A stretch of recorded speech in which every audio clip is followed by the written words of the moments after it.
bulie ya elu si ya jide nke o ji na-aga n'iru. Biko ka anyị gbakọ kịta wee kelee Eze-Ana. Eze-Ana ị ga-adị.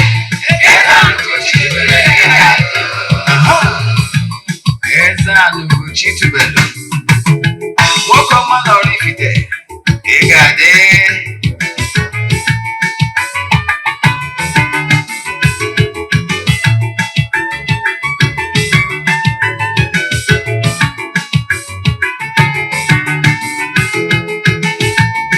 Ọdịnala bụ eziokwu, ọdịnala bụ ụzọ ndụ. Ị ma na o nwere olu na-eti mkpu na-asị ụmụ Igbo chigharịa, ụmụ Igbo chigharịa. Kwa mbọsị ọ na-eti, n'ụtụtụ n'abalị ọ nọ na nkụzi. Eze-Ana, Eze-Ana ugochitubelu, onye ọma na oraifite, onye mgbasa ozi, ozi ọma ọdịnala gaba n'ihu. Eze-Ana ugochitubelu, onye ọma na-eje eme ọnụ. Ọdịnala bụ ụzọ ndụ gaba n'ihu.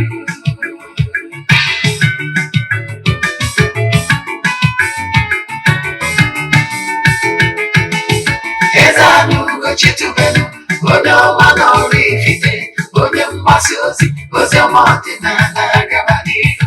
Eze-Ana ugochitubelu, onye ọma na-eje eme ọnụ. Ọdịnala bụ ụzọ ndụ gaba n'ihu. Eze-Ana ga-adị,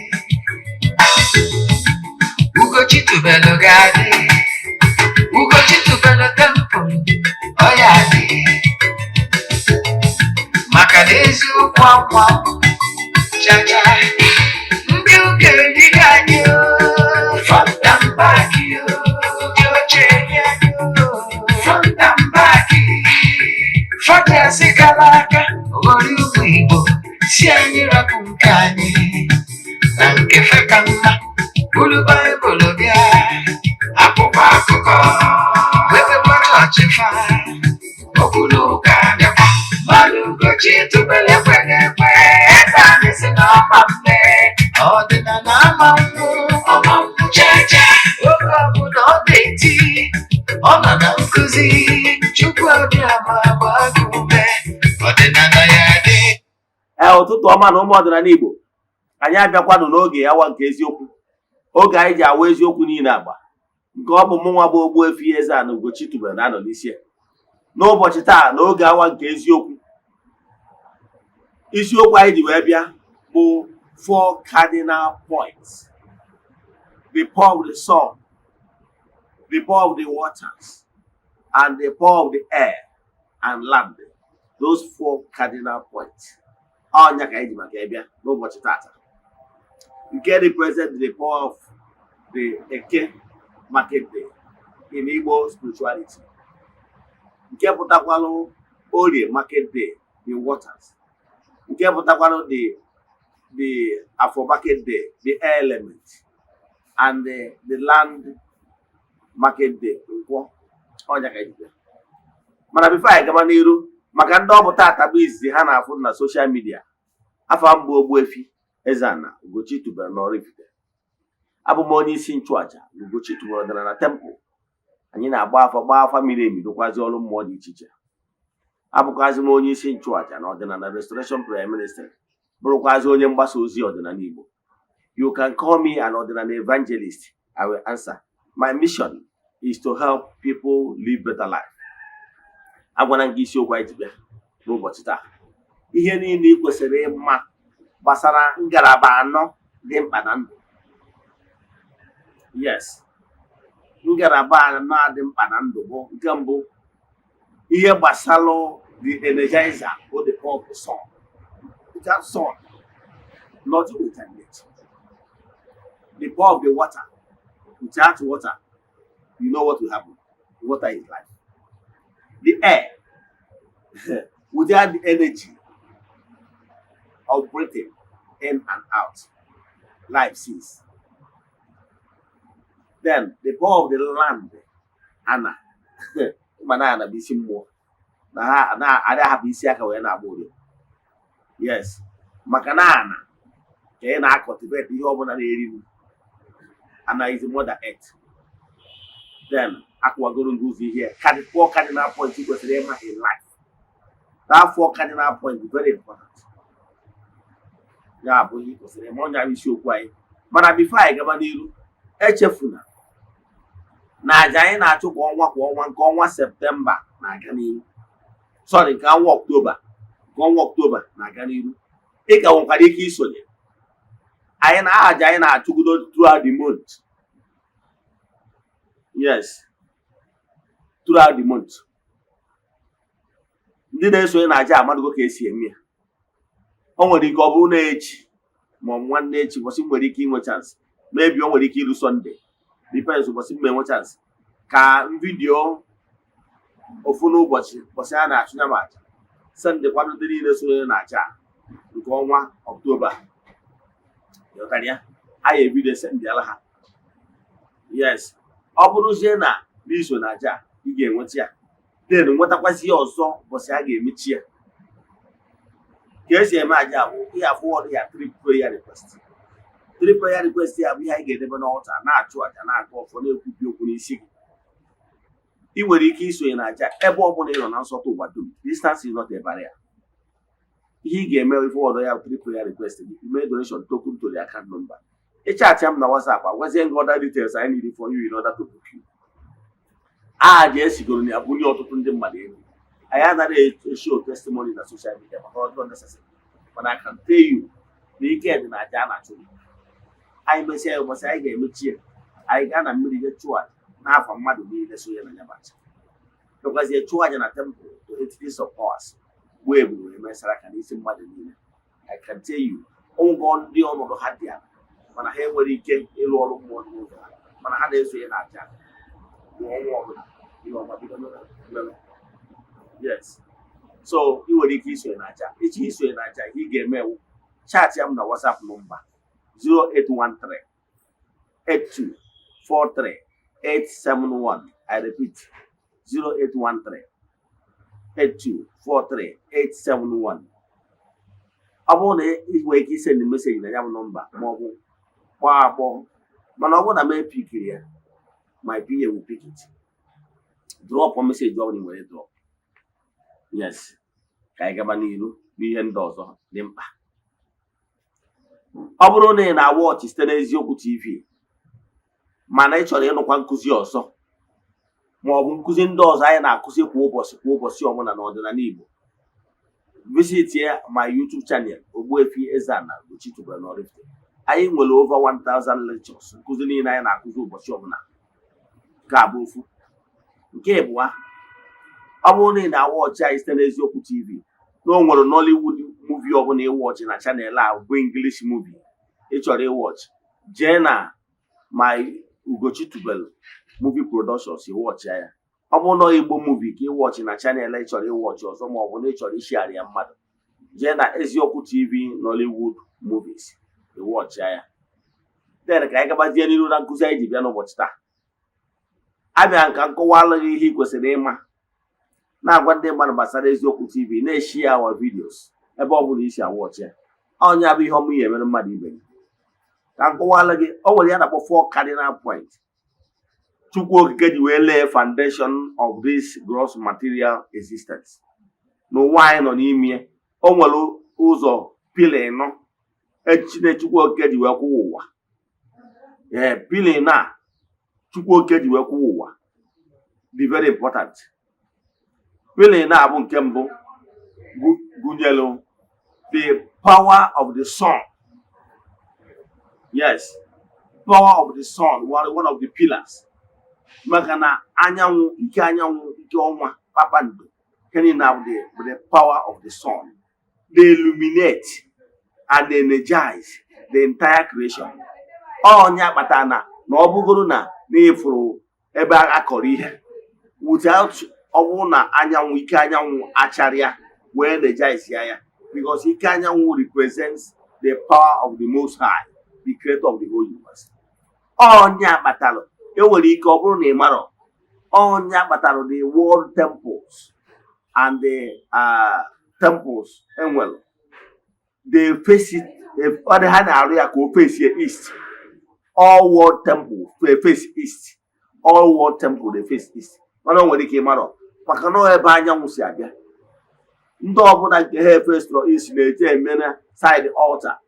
Yes, na pulpit. Enweghị ebe ife si abata na the altar. O nwere ike ọ wụrụ ife ebere attention. Mana ana m achọ ịkọwara gị na world temples na face east. Yes. So maka na ebe ahụ ka ike si abịa.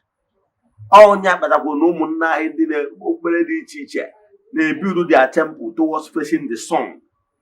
Maka na ebe ike si abịa. Ọgwa na ụmụnna anyị ndị na-eti isi n'ala. They face the east. Maka na ebe ahụ the fountain of power that energize. N'ọdịnala Igbo, gị bụ onye Igbo, ị na-anya ọ bụrụ na ije na be nwa dibịa. Be nwa dibịa ọbụla wee ezigbo dibịa tozuru etozu na-enwe ihe a na-akpọ anyanwụ na eze elu. Enwere ike mara ihe bụ anyanwụ na eze elu. Ihe bụ anyanwụ na eze elu owu ebe anwa ka m were simple language ejighọta ya. Ebe anwa ọ na-abụ ibe na be dibịa ihe dịka flag. Ihe nwegasị ihe dịka miro ya. Onyanwa bụ anyanwụ na eze elu ebe a dọrọ anyanwụ na eze elu. Ihe a bụ the anchorage of the light. Yes, a ga-enwerịrị the anchorage of the light. Maka na ike niile si n'anyanwụ wee na-abịa. All represent the power of God. Ebe o nwere ike without the energizing ihe ọbụla ekere eke, ihe ekere eke, ihe ọbụla akpụrụ akpụ nwere ike ikwu ma ọ bụrụ na anyanwụ achara ya. So ike ka ọ bụ. All one of the cardinal points eji wee tọọ nta n'ụwa. Nke ọzọ bụ the power of the waters. Mmiri. Yes, the power of the sun, and that one again, the power of the sun. The power of the sun is the masculine power. Is the masculine power. It represents the power of the Most High. Is masculine power. That is the power of the sun. Onya bataro ojiri will represent here the masculine. Okay. Ndị Igbo, na-etu Igbo si agụ Igbo spirituality. Etu si agụ etu uru Igbo si eme ofufe. Now, Eke represented the rituals for the man, the masculine power. Ụbọchị Eke. Ụbọchị a ka ndị Igbo ji eme mmemme ụfọdụ dị iche pụrụ iche si nnukwu ike. Ụbọchị Eke. Now, Eke represent the power of the sun. And the echefuna na ihe niile Chukwu kere n'ụwa, Chukwu kere ha oke na nwunye, oke na nwunye. Onye akpatara na iweta ọjị gbara ịnọ. Ọ bụrụ na ala Igbo achị ịgba afa ọjị, a na-eyuzukarị ọjị gbara ịnọ. Maka na ọjị gbara ịnọ represent the four cardinal points. O represent the four cardinal points.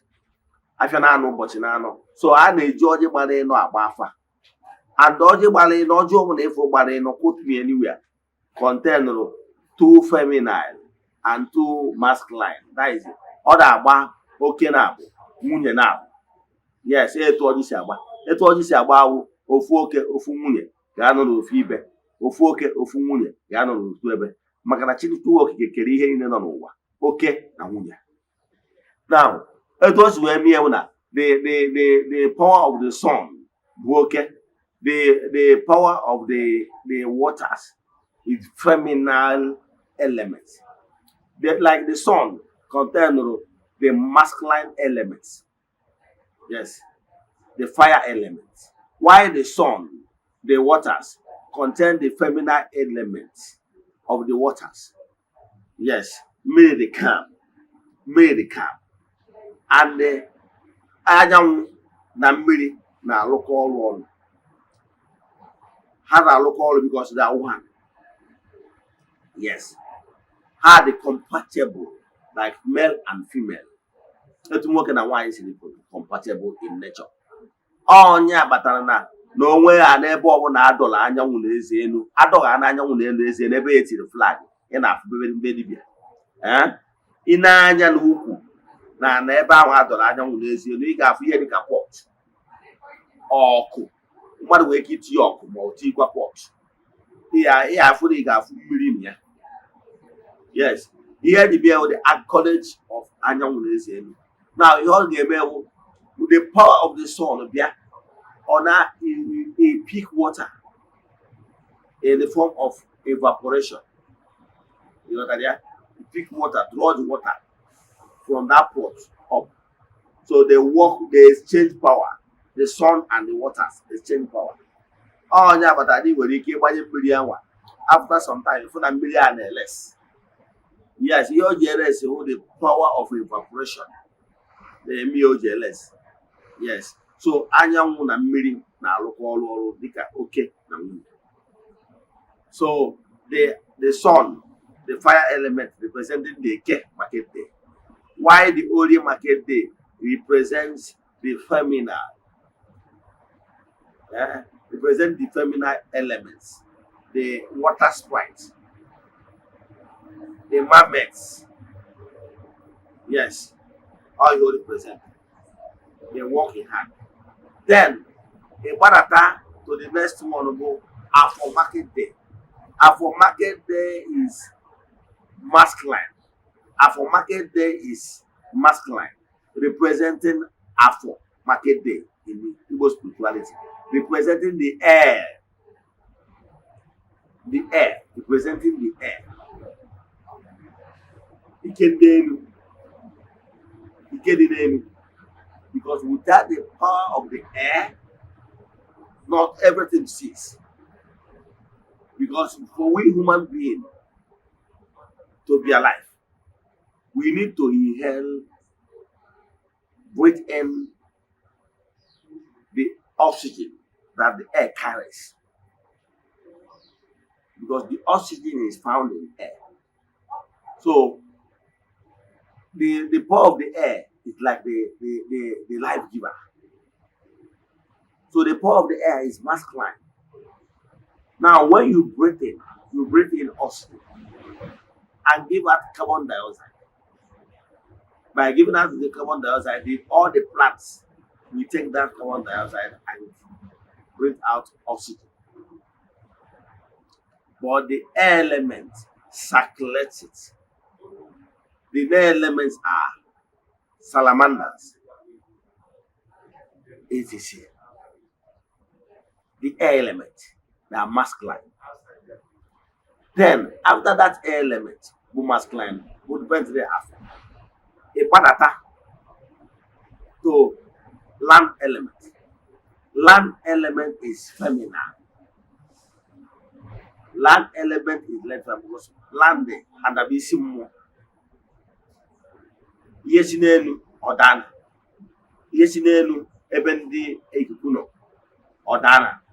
So enu na local world. They work hand in hand. Now, the land element is feminine. The mother earth. Yes, the mother earth will always take care of his children. You farm on the land. Then the land will bless you and multiply whatever you give. Example, you plant a seed of corn.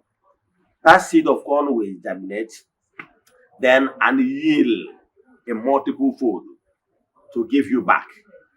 Mothers are multipliers. So mother earth is in one market day and the feminine elements. Those feminine elements includes the gnomes. They are land elements because they are the one that makes things to grow, including rocks. Yes, other elements. About the herbs. The herbs is those elements na flower, na plants. Sometimes if some flowers they give out some fragrance, some aroma that is pleasing. Sometimes if you have to release some of this fragrance and aroma, if you are so like a butterfly, incense, and whatever will be coming to that particular flower. All because of that is yes, this year was only that water. And beyond this, you have the power and yet that time that attract them because they are homogeneous. So what am I saying? This 4 cardinal points is what we can do without. And on earth, for you to be very successful, you have to align yourself with these 4 cardinal points. These four cardinal points, this 4 cardinal points is so important that you don't need to ignore them. These 4 cardinal points, both powers you identify yourself with. Because once you identify yourself with these powers of 4 cardinal points, believe in me, you have built bridges of life, bridges of existence, bridges of progress. Ụzọ ike na then bụ ike ị kwesịrị ịkpọkụ. Ọnya batara tata ụbọchị nkwọ, ịkpọkuo ike niile, ikechi nkwọ, mmụọ niile na-eje ozi na nkwọ, kpọkuo ha maka na ha dị charge. Ihe ọ pụtara bụ na ụbọchị tata bụ nkwọ, na mmụọ niile na-arụ ọrụ nọ na nkwọ na-adị more active because n'ụbọchị tata ọha ụbọchị. Ọnya batara ị ga-eji wee celebrate ha. Ọnya batara o ji abụ ndị Igbo na-aga ọjị na-akpọku mmụọ tata. Tata bụ nkwọ. If you want to ịga ọjị, ịchọ ịga ọjị taa, ị ga-ebido na chi nkwọ. Ka mmadụ n'ịpụta tata chọọ ikpe ekpere, ihe asị ịkpọkucha Chukwu okike, kpọkuo ụmụ mmụọ, rụzie oge ị na-akpọ ezumezu, ịkpọọ ụmụ mmụọ ọbụla na-eri oke n'ụbọchị nkwọ ha gbadata. Ndị njelu nke Chukwu na-agagharị na-eme mmụọ ụbọchị nkwọ gbadata na taa na gị nwa na-emere ha ọjị, ma ọ na-atụrụ ha nso, ma ọ na-akpọrọ ha dibeshọn. So chi nkwọ bibere ụbọchị anwa, chi ụbọchị anwa ị na-aga ọfọ. Ọ bụrụ na ụbọchị eke ka ị na-aga ọfọ, ịma na 4 cardinal points after na anọ ụbọchị na anọ, count 4 days. After 4 days, it start fresh again. Yes. So ụbọchị ọbụla ị na-agụ ya, ihe ọbụla na ụbọchị eke na taa bụ ụbọchị eke, ma na-eche ịkpọkọ ụmụ mmụọ, ibido na eke. Ọ bụrụ na ụbọchị orie ka ị chọrọ ịkpọkọ ụmụ mmụọ, ibido n'ụbọchị orie. Ọ bụrụ ụbọchị afọ, ibido n'ụbọchị afọ. Ọ bụrụ na ụbọchị nkwọ dịka taa, ihe ị ga-akpọ ọnwụ akpọkọ mmụọ ndị na-eri oke na nkwọ kwa abụ na nkwọ, akpọkọ ụmụ ndị na-eri na eke abụ na eke, akpọkọ ụmụ ndị na-eri n'orie abụ na orie, akpọkọ ụmụ ndị na-eri n'afọ abụ na afọ. So ị ga-ebido n'ụbọchị anwa, ụbọchị anwa mmụọ anwa, ụbọchị ahụ, ụbọchị a ka ị ga-ebu ụzọ kpọ ụmụ mmụọ. These 4 cardinal points dị mkpa na ndụ, and the way human being we interlink with them directly or indirectly. O nwere ndị nwere power of the sun. Example, ka nwere onwe mmadụ. Now, ọ bụrụ na etu a nọ kịta, amụrụ m ụbọchị nkwọ. Yes, amụrụ m ụbọchị nkwọ. Mana before ụbọchị nkwọ anwa, eke in preparation, amụrụ m ụbọchị nkwọ. Yes, mana ụbọchị nkwọ a amụrụ m eke nke usher in the nkwọ, meaning that the day I was born, the power of the sun, eke, and they projected me to the world, while the nkwọ elements accepted. So directly, abụ nwa nkwọ, mana enwere m link with eke. Then nwezie link with ndị mmiri by indirectly. Yes, nwezie link with ndị mmiri, mana chi ụbọchị agbụrụ gị bụ remain the greatest. Then nwezie link to ndị ọzọ. Then ya bụrụ na gị nwa na onwe gị bịazie na-develop your spiritual consciousness, you will still be interlinked to all those 4 cardinal points. Let me illustrate it so that you understand it. Na family born, ọ bụrụ na o nwere onye a friend of the family, Somebody nwere ike ọ bụ a friend to your brother or friend to your sister, genuine friend. Now, and during the school time, your sister or your brother na-ekwu ezigbo okwu gbasara enyi ya, and ụnụ nwa family members na-afụ ihe ọma dị iche iche enyi ya ma ọ bụ enyi nwanne ụnụ na-emelụ nwanne ụnụ, and etu o si emelụ nwanne ụnụ ezigbo ihe, nwanne ụnụ na-atọ ofu obi ọma ya na-akọkwala ụnụ, biko mommy, daddy, brother, sister, ịma that my friend Ifeanyị maọbụ Ifeọma dịkwa ihe o melụ m. O nwere ebe ihe emelu olu mmadụ Ifeọma, onye anwa ga-eji aka ya na-agwa ikwu na ibe ihe ọma imere, na-agwa ezinụlọ ya ihe ọma imere ya, and mgbe ahụ onye anwa gị na onye anwa dịruru na mma to the extent niile emere ihe ọma, to the extent na ọ na-agwa ezinụlọ ya ihe ọma imere ya. Nke bụ eziokwu na family members niile bido na mma wee ruo na mpa, ọ bụrụ ghara na ife ahụ ọ na-emerụ nwanne ụlọ si n'obi na ọ dị very genuine. Before now, with time, all the members of the family ga-adị very eager to meet him. All the many family members ga na-ekpere ekpere na-asị, oh, ebe nwa a si emerụ gị ihe ọma dị etu a, Chukwu gọzie ya.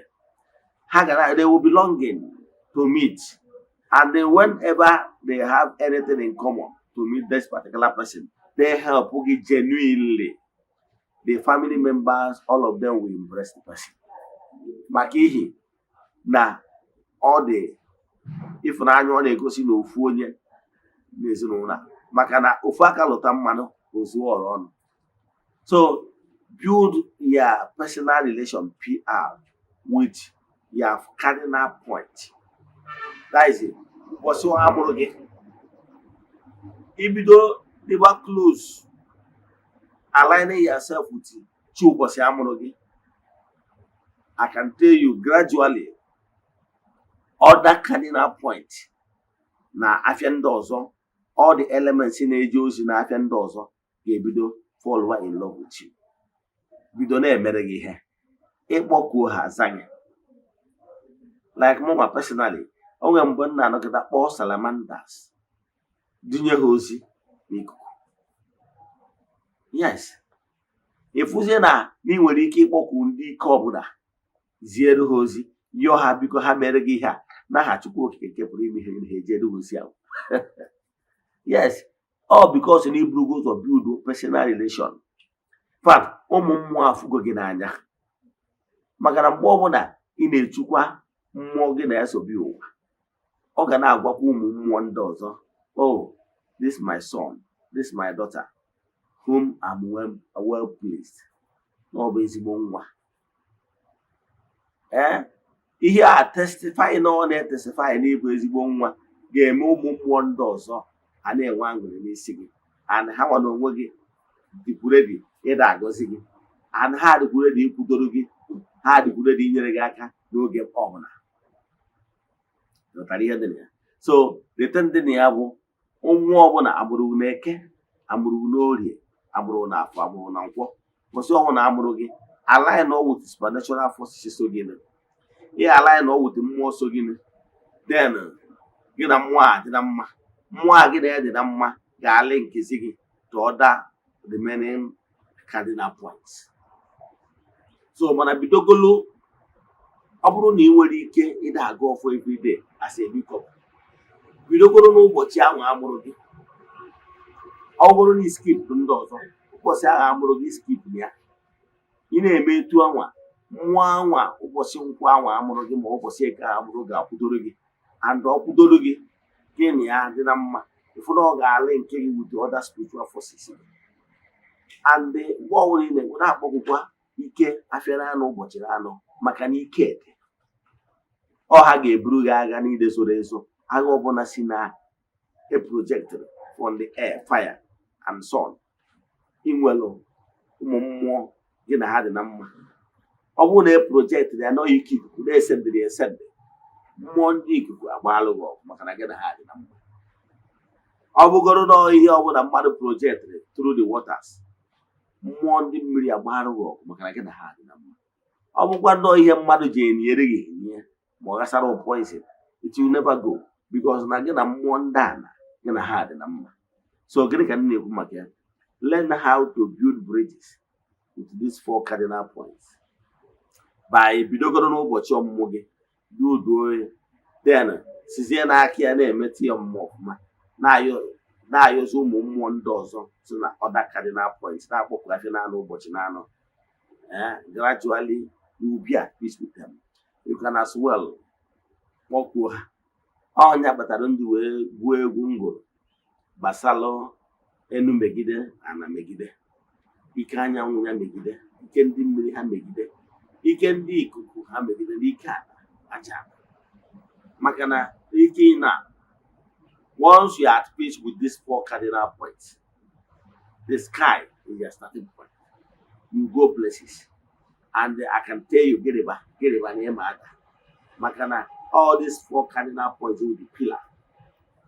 And once you are at peace with them, you go places. Kankusieba, Iwa Judan Kuzia, here Basalo 4 cardinal points.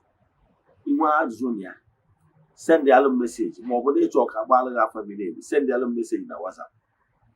Because on Chore Kualogi, Obroni Boni. Manage or emo was afia amoroge. Very simple. Ihe ga-eme bụ ọ bụrụ na na-ema deeti ụbọchị amụrụ gị. Were deeti ụbọchị amụrụ gị jee na Igbo jee typụọ www.igbocalendar.com. Iruo na www.igbocalendar.com tinye ya year of birth and month of birth and date of birth. Itinye ya anya o bupụtara gị kalenda ụbọchị awa. Gwa afia na-azụ ụbọchị ọmụmụ gị. We are making progress. Yes, because so many times information you are talking about not now. Na social media, search for it, you get it. Ọ bụrụ na ị nwere ajụjụ na nkụzi ma ọ bụrụ ịchọ ka gbara gị afa miri emi, send them message na WhatsApp 0813 8243 871. I repeat 0813 8243 871. N'aha Chukwu Okike nke pụrụ ime ihe niile onye ike niile so n'aka ya bịa. Egwu okwu ngozi n'isi ndị niile sonyela anyị n'oge awa nke eziokwu. N'isi ndị children of the temple and the friends of the temple.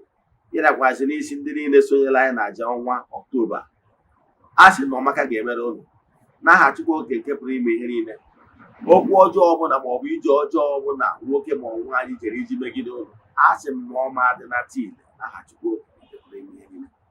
Aka nsoro ọmụ ya n'aha Chukwu Okike nke pụrụ ime ihe niile. Ekwubie m okwu ngozi n'isi gị sị na ihe ọma ga-emere gị, ihe ọma dị ihe nnọọ ga-adara gị na ọdịnala na ọ ga-ekwuru gị ome. Ekwubie m okwu sị na akakaka ya amaghị na jijiji ya amaghị. A sịrị m osisi fụrụ gị na-atụ ufe, a sị m ufere gị mapụ ya ọnụ. A sị na ị ga-ejere obodo n'oge adara obodo na ihe ihe eri ya bịa, ihe ya eri ya bịakwana n'aha Chukwu Okike nke pụrụ ime ihe niile onye ike niile si n'aka ya bịa. Ya gazie ka ọ dịkwanụ echi niile n'oge awa nke eziokwu.